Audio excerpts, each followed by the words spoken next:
FTSE chart review, 28th of the 11th, 20 past 10 in the morning.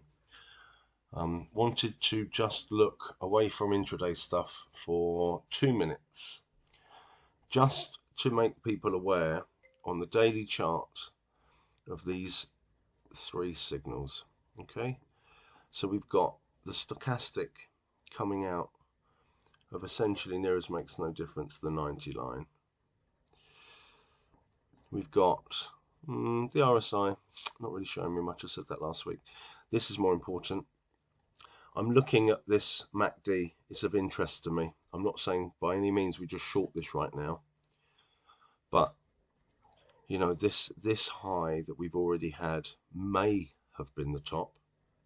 When I say the top, I don't mean for some sort of market crash. I'm talking about for some sort of meaningful retrace or meaningful pullback into some daily support, which could be, you know, into the 20, but more likely bringing back into play the 200 MA and the 50 MA. Price doesn't stay away from those MAs for long.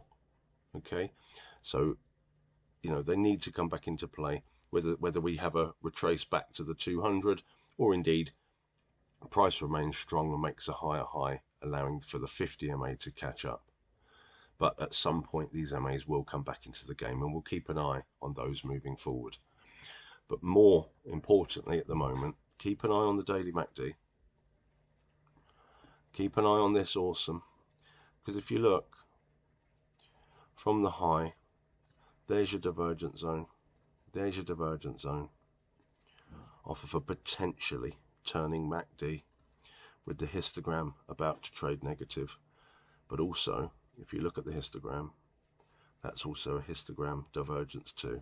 So it's suggesting that this price action here on a daily chart is potentially running out of momentum.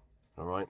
Now these things can take, these setups on the daily chart can take longer to initiate. So contextualizing this with the lower frames will give you an idea of when a potential meaningful pullback could happen. And if you think about it, we've got resistance on the low frames now. However, look at your charts. 1 hour, 4 hour supports are still intact.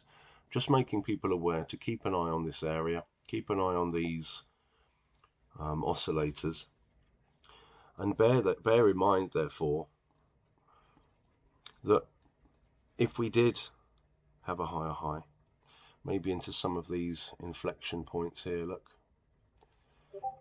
which I put at around sort of 515, 520, you'd just put in another daily higher high and it would still remain within these structures. Again, not telling anybody just to suddenly put the house on it short, but keep an eye on price momentum for potential retraces, meaningful pullbacks, or even, you know, a short trend change in terms of an actual reversal, for price on the daily chart to start trying to look for its own support markers. All right, so just something else to keep an eye on for people.